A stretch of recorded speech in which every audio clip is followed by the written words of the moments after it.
Albert Camus, The Stranger.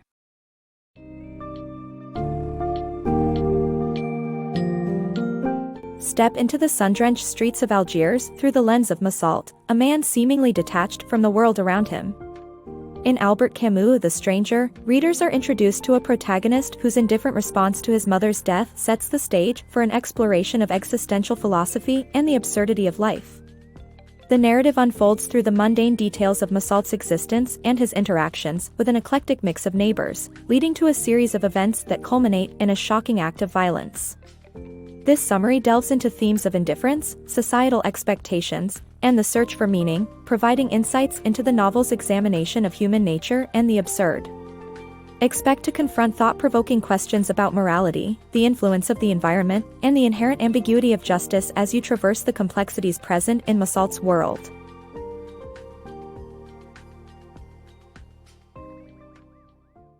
Embracing indifference. Maman died today, or maybe yesterday, I don't know.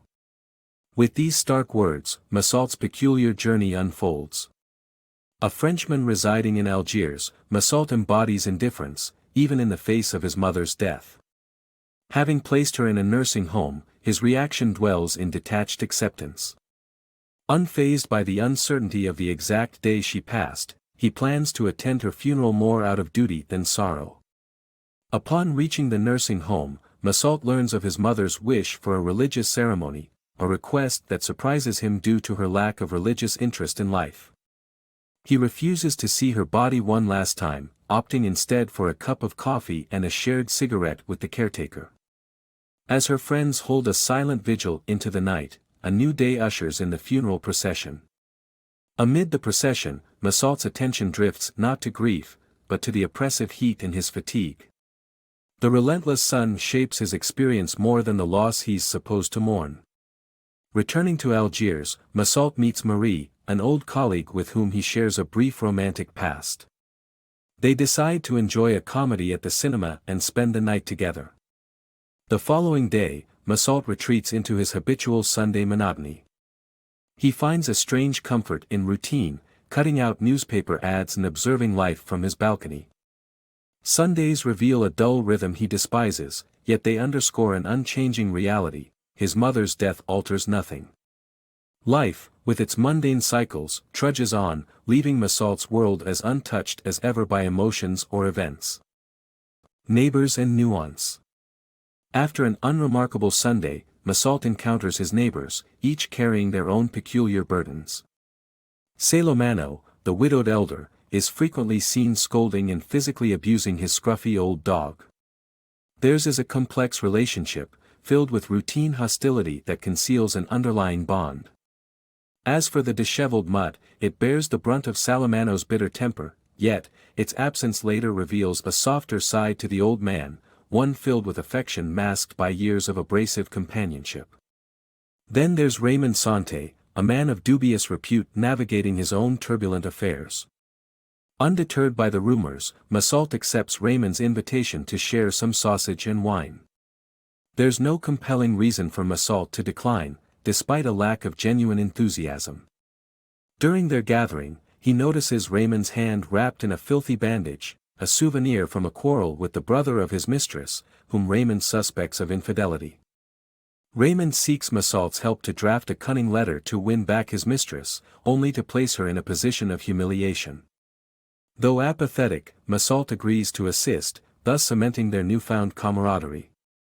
The mistress, identified as of Arabic descent, becomes a pivotal point in Raymond's sordid narrative as Massault is drawn into his neighbor's schemes without much personal investment.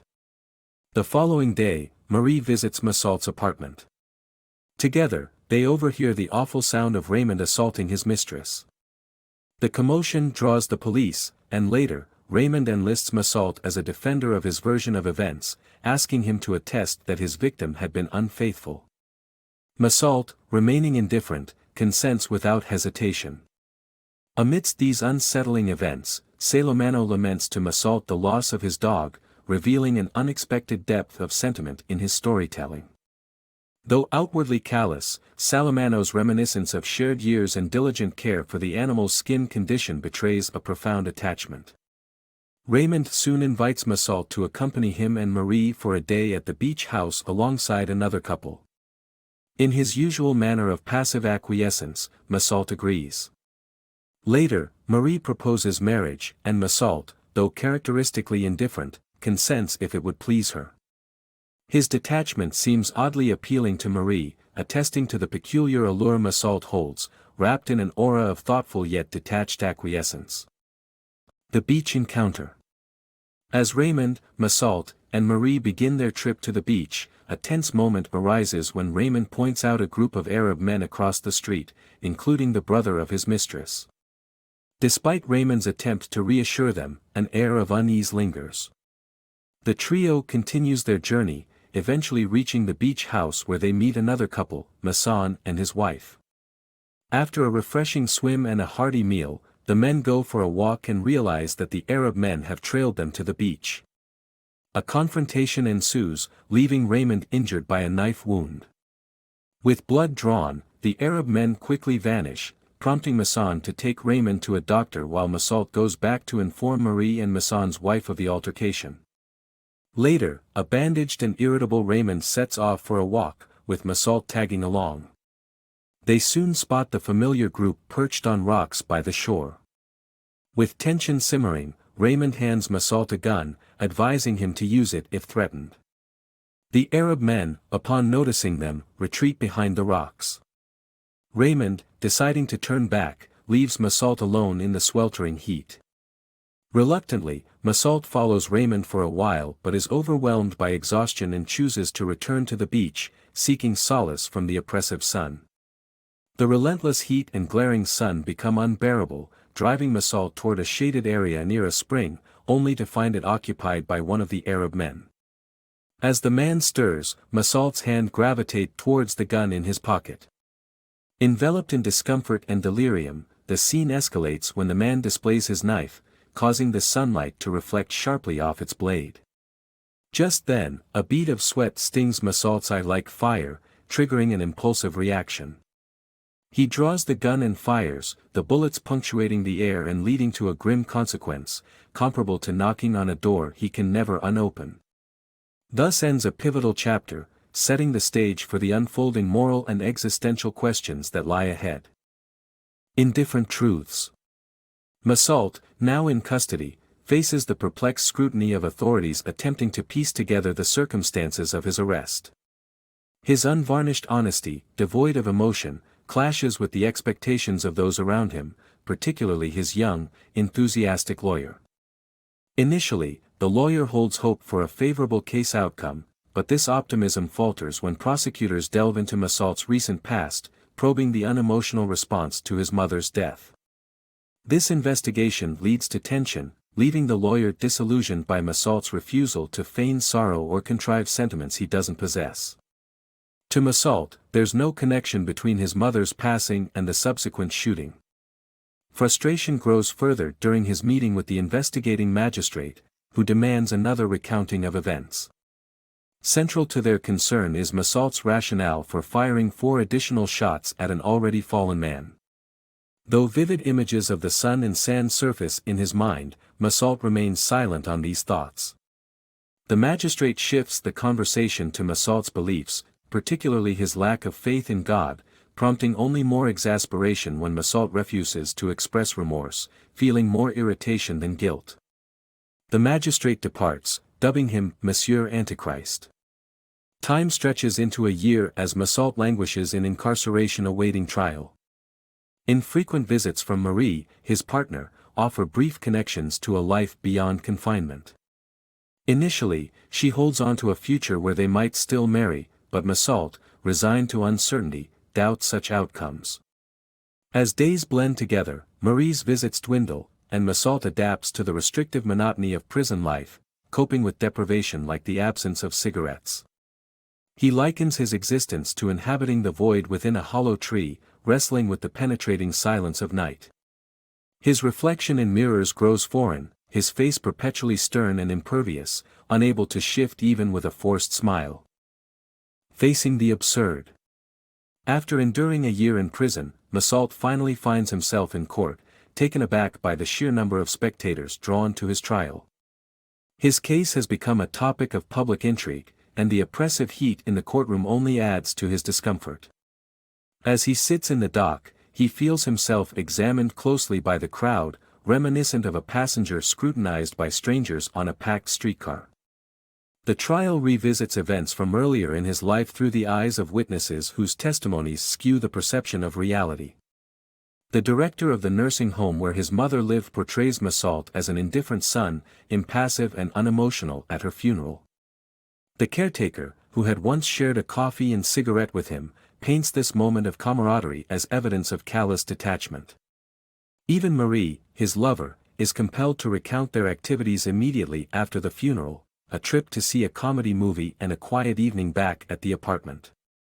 The prosecution uses these actions to emphasize Massault's supposed moral vacancy, though Marie insists fervently on his good nature. Her defense, however, seems futile, as the court is more intent on constructing a narrative of Massault as a soulless danger. His neighbors, Salamano and Raymond, testify, but their words do little to sway opinion. Raymond, painted as a shady character, inadvertently drags Massault's reputation further down. Despite his lawyer's best attempts, the prosecutor's allegations hang ominously, portraying him as an individual devoid of conscience, even suggesting that Massault lacks a soul entirely. Throughout the trial, Massault remains curiously alienated from the proceedings, observing the absurdity of strangers dissecting his life while barely acknowledging his presence. When finally given the chance to speak, his attempt at a defense falters. He tries to explain how the son influenced his actions at the moment of the shooting, but his words appear flippant, and the court greets his sincerity with disdain and ridicule. As the trial concludes, the verdict is pronounced with brutal finality: guilty of murder, sentenced to die by guillotine. As the enormity of his fate begins to settle in, Massault shows little visible reaction. A meeting with the prison chaplain brings a moment of profound conflict. The chaplain, attempting to connect Massault with a spiritual salvation, implores him to embrace religion. Massault, however, is unmoved by the chaplain's promises of spiritual comfort, as he is acutely aware of his own mortality. He rejects the chaplain's certainty, declaring it meaningless. For the first time, Massault displays genuine emotion, challenging the chaplain's views and asserting that, unlike him, he is fully aware of his own life and death. In solitude, after this confrontation, Massault finds an unexpected peace. He recalls his mother and her freedom, briefly experienced through her late romance. Close to death, she had embraced life anew. Recognizing this, Massault welcomes the indifference of the universe, freed from the chains of hope or despair. He contemplates his execution with a serene acceptance, welcoming the world's indifference and even wishing for a crowd at his execution. In these final moments, Massault finds a sense of liberation, understanding that in the end, everyone's fate is indifferent.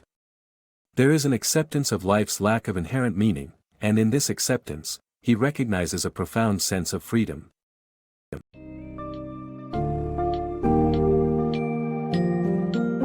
Albert Camus' The Stranger concludes with an unflinching focus on the absurdities of life and the inevitability of death as Massault faces trial and eventual execution. His unwavering honesty and emotional detachment provoke frustration and disdain from those around him, challenging conventional notions of morality and the essence of being human. Through Massault's interactions and the fevered, oppressive heat that serves as a backdrop for his pivotal act, Camus threads an intricate narrative on the futility of seeking meaning in a world governed by chance and indifference. As Massault comes to terms with his fate, he reaches a peculiar sense of freedom, untethered by hope and reconciled with the universe's indifference. This leaves readers contemplating the delicate balance between freedom and responsibility, and the courage it takes to accept life's inherent meaninglessness as we navigate our own existence.